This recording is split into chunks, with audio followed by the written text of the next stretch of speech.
This is what you get when you mix two of the greatest foods of all times, Nigerian party jollof and our favorite street food, Asun. Asun Jollof is one of my favorite Nigerian fusion dishes, and today I'm going to show you exactly how I make it. I'm going to start by making the asun first. For this, you need goat meat or mutton. Season the goat meat with some chopped onions, beef seasoning cubes, salt, and lots of water. I also like to add a few sprigs of thyme, but that's optional. Cover and allow to cook until the goat meat is slightly soft. After that, take it out, let it cool down for a bit, and then you can either bake this in the oven or roast in the air fryer.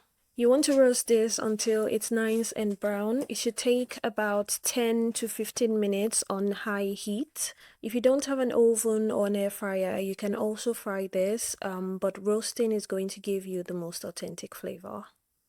When it's done, take it out, then debone the meat. For asun, I usually use the rib part because it has a lot of skin and it's really easy to debone. After deboning, cut it into smaller pieces, then set aside. Next, prep the onions by slicing it thinly. You can use a mandolin slicer for this. Next, prep the peppers. For asun, you will need lots of attardo or scotch bonnet peppers, and if you can't find that, you can also use habanero. Some species of scotch bonnet peppers can be really spicy, especially the ones found abroad. So if that's the one you're using, you can take out the seeds and the veins, which is usually the most spicy parts of the peppers, so your dish is not as spicy. If you don't like your food too spicy, you can also just use 1 or 2 peppers, then substitute the rest with red bell pepper or any other mild red pepper. Next, give the peppers a rough blend using a food processor or blender. You can also just chop this manually if you prefer. That's pretty much all you need to make the asun, so now it's time to bring it all together. So add the deboned goat meat, the sliced onions, chopped peppers, part of the goat meat broth, water, and a pinch of salt. I'll also add a pinch of beef seasoning cube to taste.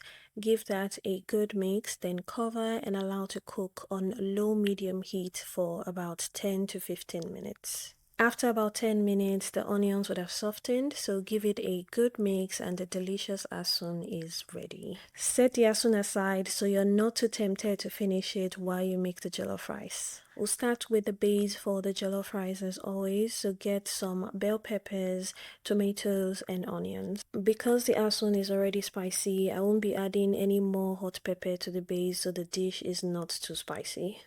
There are many different ways to make the pepper mix. For this recipe, I will be doing the boil method.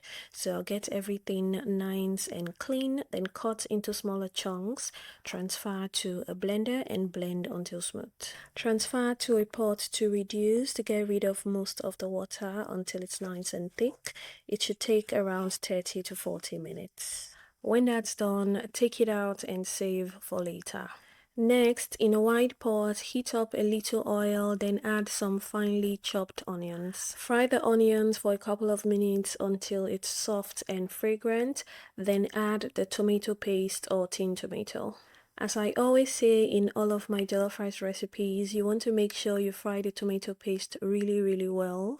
This is going to get rid of the sharp tangy taste, so fry until the tomato paste starts to change color and it becomes a deep red like this. Keep an eye on it while you're frying and keep stirring so it doesn't burn. And you'll know it's ready when the oil starts to separate and the tomato paste starts to get grainy.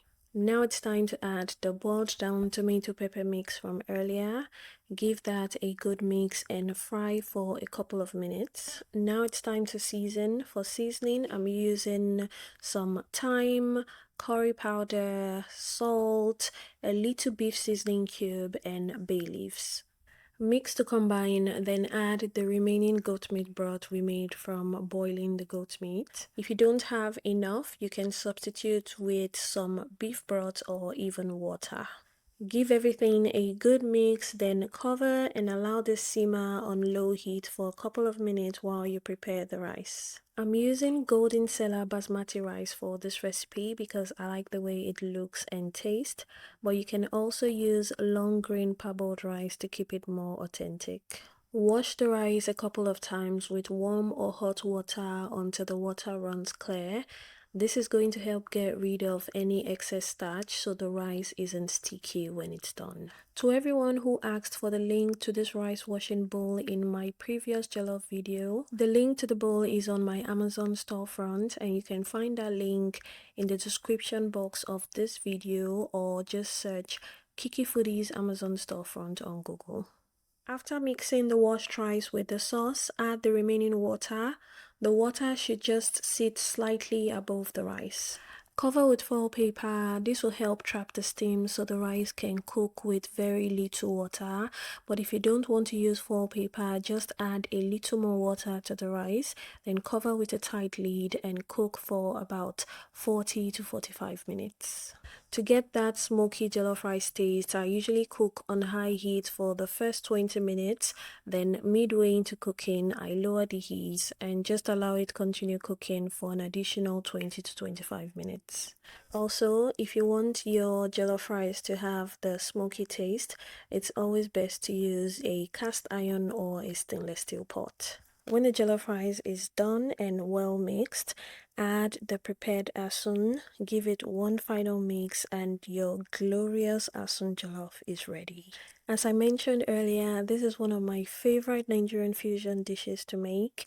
I first shared this recipe a couple of years back and it was such a big hit. I hope everyone gets to try this. If you want a full written, detailed, printable recipe, you can find that on my website. As always, it's kikifoodies.com. If you try it, let me know what you think. If you have any questions about this recipe, feel free to leave me a comment. I will try to attend to each comment as fast as I can. You can also send me a DM on Instagram. My Instagram name is kikifoodies. Thanks for watching. Don't forget to like this video and also subscribe to my channel if you haven't done so already. If you made it this far, leave me this emoji so I know you watched it to the end, and I'll see you in the next video.